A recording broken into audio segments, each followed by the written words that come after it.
Hello বন্ধুরা, তোমরা কেমন আছো? আশা করি তোমরা খুব ভালো আছো। তোমাদের জন্য নিয়ে এসেছি একটা নতুন ভিডিও। তো তোমরা থাম্বনেল দেখে বুঝতে পেরেছো যে আমি কি ভিডিও বানাতে চলেছি। আমি আরআরবি গ্রুপ ডি 2025 এর এক্সপেক্টেড কাটঅফ বলতে চলেছি। তো আমি এখানে কিছু ফ্যাক্ট আলোচনা করব। আর এখানে কাটঅফ ভিডিওটা আমি শুধু কলকাতা জোনের জন্যই বানাচ্ছি। তো অনেকে ডিমান্ড করছিলে, টেলিগ্রামে ডিএম করছিলে আমাকে পার্সোনালি, কমেন্টও করছিলে। তো এই জন্য আমি ভিডিওটা বানাচ্ছি। তো এটি কাটঅফটা হচ্ছে এক্সপেক্টেড এবং আমি অনেক কিছু অ্যানালিসিস করে আমি বলছি, আর আমার কাটঅফ কোনোদিন প্রেডিকশন ভুল হয় না। তো সবার প্রথম কথা হচ্ছে গিয়ে, যারা চ্যানেলে নতুন আছো তারা চ্যানেলটিকে সাবস্ক্রাইব করে দিও ও পাশে থাকা বেল আইকনটিকে প্রেস করে দিও, আর লাইক অ্যান্ড শেয়ার করে দিও, কমেন্ট করে দিও কোনো যদি ডাউট থাকে। তো সবার প্রথম কথা হচ্ছে যে আরআরবি গ্রুপ ডির এক্সপেক্টেড কাটঅফ, আমি কিন্তু আগে এক্সপেক্টেড কথাটা বলে নিলাম। অনেকে বললো এই কাটঅফটাই যাচ্ছে, আর এই কাটঅফটা কিন্তু নরমালাইজড কাটঅফ বলছি। অনেকে ভাববে র মার্কের কাটঅফ, আমি এখানে নরমালাইজেশনের কাটঅফের কথাই বলবো। তো সবার প্রথম ফ্যাক্ট হলো যে টোটাল ফর্ম ফিল আপ হয়েছে কলকাতা জোনে কত। তো আরআরবির অফিসিয়াল ওয়েবসাইটে, এটা আরআরবির নিজের দেওয়া তথ্য, এটা কোনো ফেক নয়। আরআরবির নিজে বলেছে যে ইস্টার্ন রেলওয়ে অর্থাৎ কলকাতার জোন এর মধ্যে আসে যেটা, আর একটা সাউথ ইস্টার্ন রেলওয়ে। তো কলকাতার জন্য টোটাল ফর্ম ফিল আপ হয়েছে 7,93,572। আমি এক্সাক্ট ডাটা বলে দিলাম, ঠিক আছে?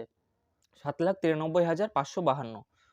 এখানে কিন্তু eastern railway, south eastern railway দুটোকে যোগ করা হয়েছে, কিন্তু আলাদা। কিন্তু আমরা যখন অ্যাপ্লাই করতে গিয়েছিলাম, ইস্টার্ন রেলওয়ে আলাদা অ্যাপ্লাই করতে হচ্ছে, সাউথ ইস্টার্ন আলাদা। এটা কিন্তু একসাথে নয়, বাট এখানে ফর্ম ফিল আপের ডাটাটাকে একসাথে দেওয়া হয়েছে। তো ইস্টার্ন রেলওয়ে আর সাউথ ইস্টার্ন রেলওয়ে মিলে তোমাদের 7,93,572 জন অ্যাপ্লাই করেছেন। তার মধ্যে UR category, EWS, SC, ST, OBC ওরা তো রয়েছে, এক্স সার্ভিসম্যান, পিডাব্লিউডি, এগুলো আলাদা করে আমি বলছি না। তো টোটাল ভ্যাকেন্সি কত আছে? তো ইস্টার্ন রেলওয়ে টোটাল ভ্যাকেন্সি আছে 1817টা, আর সাউথ ইস্টার্ন রেলওয়েতে আছে 1040টা। তো টোটাল আমাকে হিসাব করতে হবে, যেহেতু ওখানে টোটাল ফর্ম ফিল আপ দিয়েছে কলকাতা জোনের রেসপেক্টে। তো ওখানে টোটাল ভ্যাকেন্সি হচ্ছে ইস্টার্ন রেলওয়ে আর সাউথ ইস্টার্ন মিলিয়ে 2861, 2861। একেবারে ভ্যাকেন্সি খারাপ নয়, এনটিপিসির তুলনায় অনেক ভালো ভ্যাকেন্সি। আমি এনটিপিসিতে 0.22 মার্কের জন্য পাস কেটে বেরিয়ে গেছিলাম। তো কলকাতাতে তখন মাত্র 452টা সিট ছিল, সেই রেসপেক্টে গ্রুপ ডিতে ভালো সিট আছে। আর আমি কাট অফ যা বলবো তোমরা ধরে নাও, এই কাট অফই যাবে, আশেপাশে 19 আর 20 হবে, কিন্তু 99% অ্যাকুরেসি রেখে আমি বলবো। তো 1861টা সিট আছে। আমার অভিজ্ঞতা আছে, রেলে আগের 3টে আমি এক্সাম দিয়ে দিয়েছি অলরেডি, কাট অফও আমি ক্লিয়ার করেওছি একটাতে, আরপিএফ কনস্টেবলে। আর আমি ওটা ডিটেলে বলছি কি। আর এনটিপিসিতে পাস কেটে বেরিয়ে গেছে আমার। তো আর টেকনিশিয়ান আমি বলেছিলাম, আমার স্কোর কার্ড তো দেওয়া রয়েছে, আমার শর্টসে দেখে নিতে পারো আমি কত নাম্বার পেয়েছি, কত নর্মালাইজেশন হয়েছে, ওগুলো দেখে নিতে পারো, তোমরা একটা প্রেডিকশন করতে পারবে। তো 1861টা টোটাল ভ্যাকেন্সি রয়েছে eastern level, south eastern level মিলে। এবার আমি আসি এক্সাম লেভেল। এক্সাম লেভেল কেমন আছে? আমি অনেক ফ্যাক্ট কথা বলবো। এবার সবাই যদি আমার ফ্যাক্টের যে আমি কথাগুলো বলছি এগুলো যদি সম্মতি দাও, তাহলে কমেন্ট বক্সে কমেন্ট করে জানাও। কারো যদি এর ব্যাপারে ডিসঅ্যাগ্রি হয়, আপত্তি থাকে, তাহলে আমাকে জানাও। কিন্তু আমি যেগুলো বলছি ফ্যাক্ট বলছি একদম। সবার প্রথম এক্সাম লেভেল রিজনিংয়ে আসি। রিজনিং 30টার মধ্যে ইজি আমি বলবো। এবার কেউ হয়তো 28টা, 27টা করেছে, 25টা করেছে, বাট মেজরিটি ছেলে 30-এ টাচ করেছে। তো আমি 30টা এখানে করার মতো ছিল, ইজি। একটা দুটো টাইম কনজিউমিং হতে পারে, বাট করার মতো ছিল, তাই আমি রিজনিংটাকে ইজি ধরেছি। ম্যাথস সেকশন যদি আমি আসি, ম্যাথসটাকে ইজি টু মডারেট বলবো। আমি রিজনিং এর মতো ম্যাথসকে ইজি বলতে পারবো না। অনেক শিফটে ইজি হলেও বেশিরভাগ শিফটেই ম্যাথস শুরুর দিকের পরের থেকে যত শিফট পিছনের দিকে যাচ্ছে তত ক্যালকুলেটিভ হচ্ছে ম্যাথস। তো ম্যাথসের সেকশনটা ইজি টু আমি মডারেট ধরবো। 7 থেকে 8টা কোশ্চেন ম্যাথসের ক্যালকুলেটিভ হচ্ছে, কোনো শিফটে নাও হতে পারে, বাট বেশিরভাগ শিফটে ক্যালকুলেটিভ হচ্ছে। কারো যদি মনে হয় আমাকে কমেন্ট বক্সে জানাতে পারো যে ক্যালকুলেটিভ হচ্ছে কিনা। আমার যেমন 11 ডিসেম্বর ফার্স্ট শিফটটা বহু ক্যালকুলেটিভ কোশ্চেন ছিল। যারা 11 ডিসেম্বর ফার্স্ট শিফটে আছে তারা আমাকে কমেন্ট করো যে তোমাদের এরকম মনে হয়েছে কিনা। আর একটা কোশ্চেন ভুলও ছিল ম্যাথসে, সেটা আলাদা বিষয়, সব শিফটে একটা দুটো কোশ্চেন ভুল থাকে। তো ম্যাথসটাকে ইজি টু মডারেট বলবো। তো 25টা কোশ্চেনের মধ্যে ম্যাথসে আমি বলতে পারি ইজি টু মডারেট ক্যালকুলেটিভ হয়েছে। তারপরে আমি আসি সায়েন্স সেকশনে। সায়েন্সে 25টা যদি আমি কোশ্চেন বলি, সেটাকে আমি ইজি টু মডারেট সেকশনের মধ্যে আমি বলতে পারি ইজি টু মডারেট। কারণ আমি কেন বলছি আমি ইজি বলছি না, এই কারণে, কারণ 7 থেকে 8টা কোশ্চেন স্টেটমেন্ট বেস ছিল। কিছু শিফটে, বেশিরভাগ শিফটে, কিছু নয়, বেশিরভাগ শিফটে স্টেটমেন্ট বেস ছিল, যেগুলোকে খুব কনসেপ্ট ক্লিয়ার যদি না থাকে আনসার করা মুশকিল আছে। যারা সায়েন্স সেভাবে যারা সায়েন্স ব্যাকগ্রাউন্ড নয়, যেসব ছেলে আর্টস ব্যাকগ্রাউন্ড, তাদের খুব কষ্ট হবে। এবার যারা সায়েন্স ব্যাকগ্রাউন্ড তাদের ক্ষেত্রে ইজি হতে পারে, যেমন আমার ক্ষেত্রে ইজি হলো, কিন্তু আমি এটাকে ইজি ধরতে পারি না, কারণ আমি সায়েন্স ব্যাকগ্রাউন্ড ছিলাম বলে আমার সেটা ইজি লাগতে পারে। বাট যারা আর্টস নিয়ে পড়ছে তাদের ক্ষেত্রে ব্যাপারটা ইজি হবে না। কিছু কোশ্চেন ডিরেক্ট হতে পারে, হয়তো 25টার মধ্যে 15-16টা ডিরেক্ট কোশ্চেন, বাট তার মধ্যে 7 থেকে 8টা কোশ্চেন ছিল ভালো, ওটাকে আমি ইজি বলতে পারবো না, মডারেট বলবো আমি। তো সায়েন্সটাকেও আমি বলবো ইজি টু মডারেট, 7 থেকে 8টা কোশ্চেন কনসেপচুয়াল ও স্টেটমেন্ট বেস ছিল। তারপরে জেনারেল অ্যাওয়ারনেস, যেটা জেনারেল অ্যাওয়ারনেস তো নাম বলে লাভ নেই, কারেন্ট অ্যাফেয়ার সেকশন বলবো, ওখানে তো কোনো হিস্ট্রি, পলিটিক্স, জিওগ্রাফি, ইকোনমিক্স কিছুই দিচ্ছে না, তো কারেন্ট অ্যাফেয়ার দিচ্ছে। তো জেনারেল অ্যাওয়ারনেস সেকশনটাকে কারেন্ট অ্যাফেয়ার ধরেই চলতে হবে।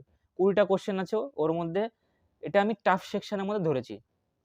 মডারেট টু টাফ কেন বলছি আমি, একটা দুটো শিফট ইজি হয়েছে, তাদের রেসপেক্টে মডারেট ধরেছি আমি, আর বেশিরভাগ ক্ষেত্রেই টাফ আসছে, কোশ্চেন করার মতো আসছে না।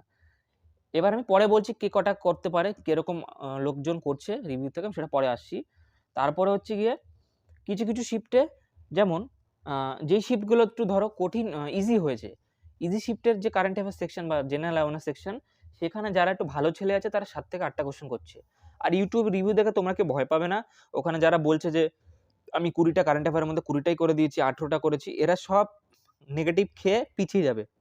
20, 30, 40টা করে কোশ্চেন ভুল হবে, এদের কথা বাদ দাও, এরা চাকরির মধ্যে নেই, এরা জাস্ট টাইম পাস করতে এসছে আর শুধু ফালতু ইয়ার্কি মারছে। তো ওইসব ছেলেদের সিরিয়াস ক্যান্ডিডেটদের মধ্যে ধরো না, এরা চাকরি পাবেও না। তো অ্যাকিউরেটলি ইজি শিফট হলে 7 থেকে 8টা কারেন্ট অ্যাফেয়ার, কিন্তু যদি একটু কঠিন শিফট হয় 2 থেকে 3টে, দুটো বেশি করা যাচ্ছে না। আমি নিজে দুটো করেছি, কঠিন ছিল 11 ডিসেম্বর ফার্স্ট শিফট। তোমরা যারা আছো এক্সাম দিয়েছো আমাকে কমেন্ট বক্সে জানাও যে 11 ডিসেম্বরের ফার্স্ট শিফটে কোশ্চেন কারেন্ট অ্যাফেয়ার কি করার মতো ছিল? একদমই ছিল না। অন্যান্য শিফটে করার মতো ছিল, বাট আমাদের ওই শিফটটা একটু কঠিন হয়ে গেছে। নর্মালাইজেশন হবে, সেটা নিয়ে ভয়ের কোনো কারণ নেই। তো আমি জানি নর্মালাইজেশন হবে, আমি অনেকদিন ধরে রেলওয়ে এক্সাম দিচ্ছি, আমার অভিজ্ঞতা রয়েছে। কারণ আমার আরপিএফ কনস্টেবল এক্সাম আমার সবচেয়ে টাফেস্ট শিফট ছিল। সেই শিফটে আমার 63,000 লোকজনের মধ্যে আমার র্যাঙ্ক হয়েছিল র মার্কে 286। আমি নর্মালাইজেশন 11 নম্বর পেয়েছিলাম আরপিএফ কনস্টেবলে, কেন সবচেয়ে টাফেস্ট শিফট ছিল। তো নর্মালাইজেশন হবে, ওটা নিয়ে ভয় পেতে হবে না, হার্ড শিফট হলেও হবে, আর তো ভয়ের কোনো কারণ নেই, যাদের হার্ড শিফট হয়েছে তাদের কোনো ক্ষতি হবে না। তারপরে বলি, তো কঠিন হলে কারেন্ট অ্যাফেয়ার সেকশন আমরা দুটো করতে পারবো, খুব সিরিয়াস স্টুডেন্ট হলে দুটো করবে, খুব জোর হলে 3টে করবে, আর যারা ফালতু ছেলেরা তারা 10টা 12টা 20টা করে দেবে, 100টা করে দেবে, চাকরি পাবে না। তো ওই 20, 30টা 50টা করে নেগেটিভ খাবে, ওদের কথা বাদ, ওরা ওরা ওরা কম্পিটিশনেই নেই। কিছু কিছু থাকে না যে সিনেমার মধ্যে দেখবা নায়কদের সাথে কিছু কমেডিয়ান লোক থাকে, তো সেম তোমাদের সাথেও এরকম কমেডি করা কিছু লোক পাবা, এরা চাকরির সাথে কোনো সম্পর্ক নেই, জাস্ট টাইম পাস করতে আসছে এরা। তো এদের ভিডিও দেখে ভয় পাবে না। তারপরে আমি আসছি, এটা হয়ে গেল জেনারেল অ্যাওয়ারনেস। এবার 4টে সেকশন আমি বললাম। এবার আমি বলছি যারা টপ স্টুডেন্ট, টপারদের কথা বলছি আমি, ওদের অ্যাটেম্প কেরম হচ্ছে। টপারদের রিজনিং সেকশনটা 30-এ 30ই হবে, ম্যাথ সেকশনটা 24টা আমি ধরছি, কোনো একটা দুটো কোশ্চেন একটু ডিস্টার্ব হতে পারে, আর সায়েন্স সেকশনে আমি 24 ধরছি। যারা টপার, আমি টপার কথা বলছি, বারবার বলছি, অ্যাভারেজ স্টুডেন্ট না, এটা কাট অফ নয়, আমি টপারের কথা বলছি। আর যারা কারেন্ট জেনারেল অ্যাওয়ারনেস বা কারেন্ট অ্যাফেয়ার সেকশন, সেখানে যদি টাফ হয় সেটা তারা 2টো করতে পারবে, 2 থেকে 3টে, আর যদি একটু ইজি হয় তাহলে 5টা করতে পারবে। তো এবার যদি আমি টোটাল হিসাব করি, টপ স্টুডেন্টরা টোটাল এখন কত দাঁড়াচ্ছে, যদি আমি ইজি শিফট ধরি যে জিকেটা, তাহলে 2টো করতে পারবে, তাহলে ওভারঅল ম্যাথ, রিজনিং, সায়েন্স আর জেনারেল অ্যাওয়ারনেস মিলে 80টা অ্যাটেম্প্ট হয়। তো 80 অ্যাটেম্প্ট হলে কি 80 পাবে? অবশ্যই নেগেটিভ যাবে, 2টো 3টে 4টে হলেও নেগেটিভ যাবে, 75 নাম্বার চলে আসবে। তারপরে যদি ইজি হয় তাহলে 5টা জেনারেল অ্যাওয়ারনেস করবে, তাহলে ওভারঅল ম্যাথ, রিজনিং, সায়েন্স আমি আর জেনারেল অ্যাওয়ারনেস যদি ধরি তাহলে 83টা অ্যাটেম্প্ট হবে। 83 অ্যাটেম্প্ট হলে 83 পাবে?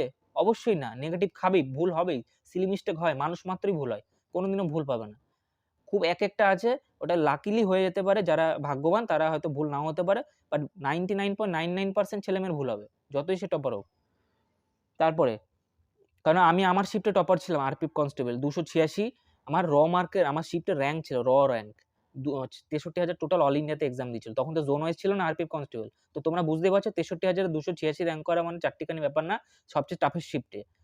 তো তখন আমি কোনো প্রিপারেশনও আমি সেভাবে করিনি, মক টেস্টও দিইনি, তখন আমার কলেজ এক্সাম ছিল, আমার আগের দিন ফিজিক্স এক্সাম ছিল, পরের দিন কেমিস্ট্রি এক্সাম ছিল, তার মাঝখানে আমি আরপিএফ কনস্টেবল এক্সাম দিতে গেছি, আমি কোনো প্রিপারেশন, মক টেস্ট কিচ্ছু দিইনি, তাও আমার শিফটে আমি টপার ছিলাম। আর আমার নর্মালাইজেশন তো বললাম 11 হয়েছে, আমার স্কোর কার্ড দেওয়া রয়েছে, আমার দেখতে পারো আমার ইয়েতে গিয়ে, শর্টসে গিয়ে।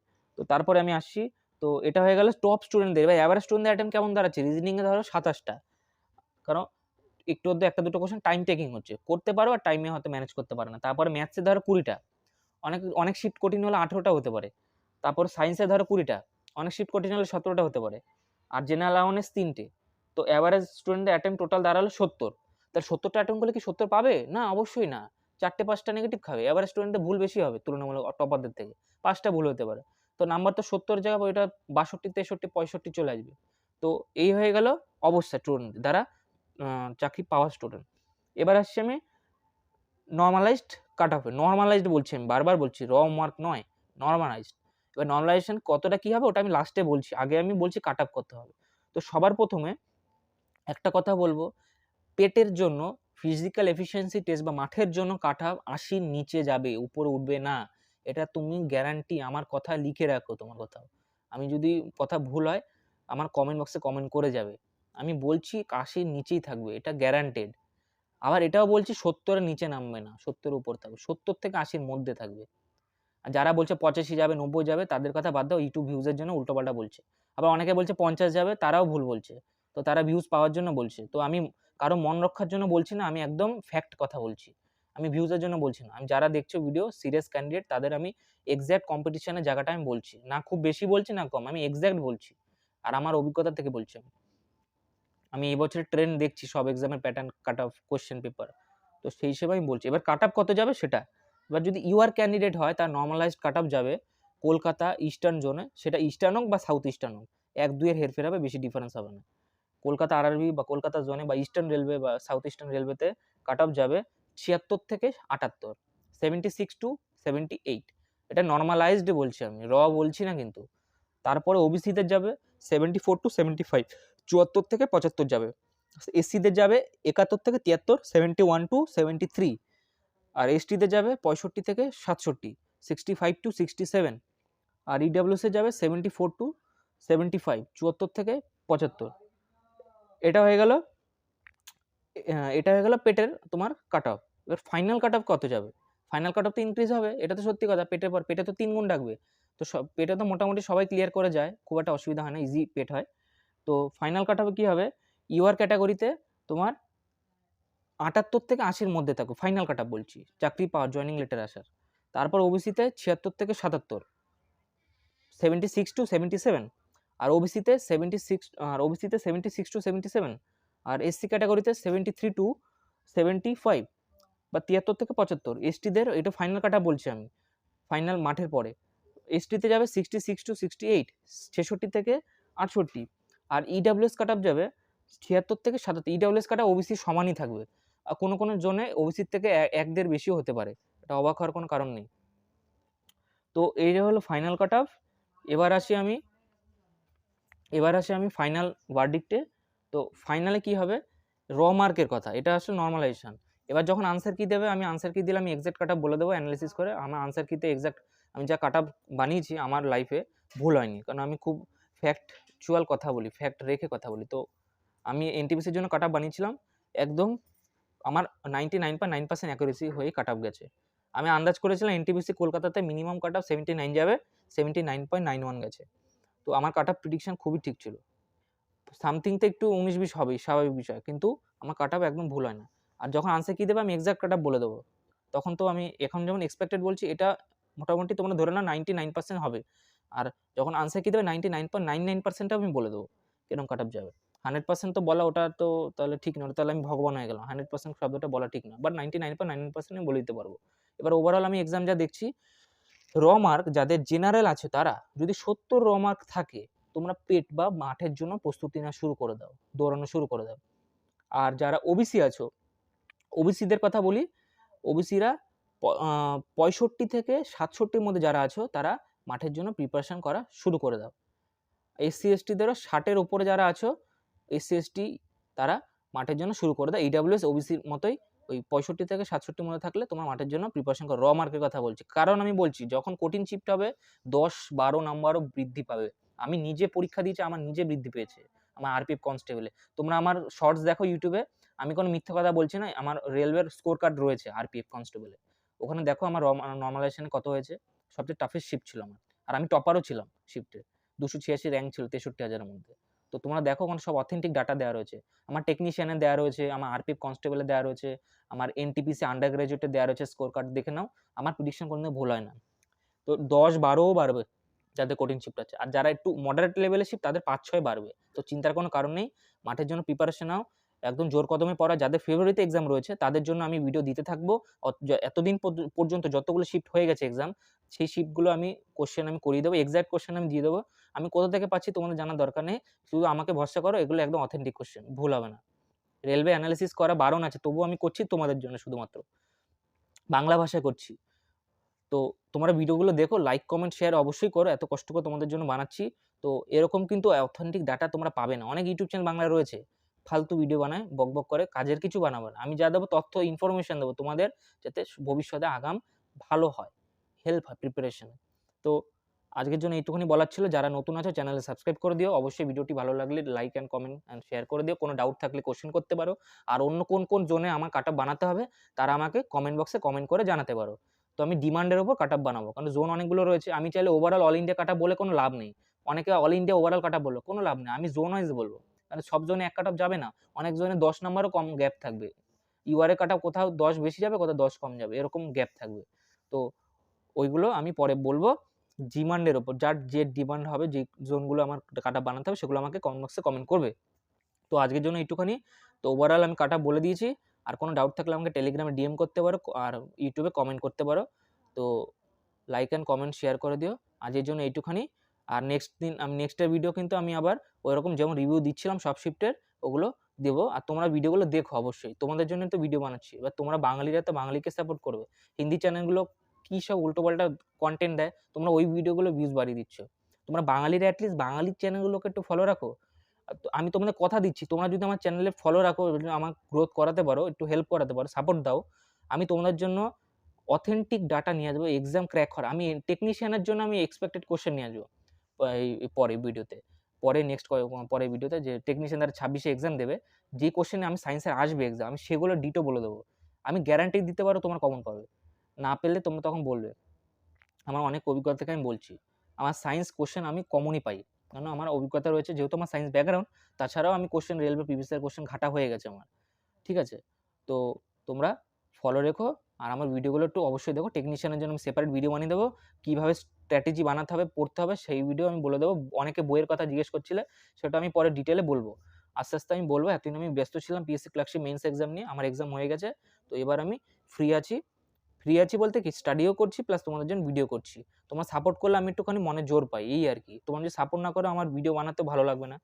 তো তোমরা অবশ্যই, যারা অ্যাটলিস্ট আমার সাবস্ক্রাইবার রয়েছে, তারা একটু লাইক করো, তাতেও আমি খুব হ্যাপি হব। আমার যদি নতুন ছেলেমেয়েরা নাও করে, তাতেও আমার কোনো আফসোস নেই। অ্যাটলিস্ট তোমরা আমার 100 জন অথেন্টিক ভিউয়ার থাকো, তাও আমার ভালো লাগবে। সবাই ভিডিওগুলো পুরো দেখো। তো আজকের জন্য এইটুখানি।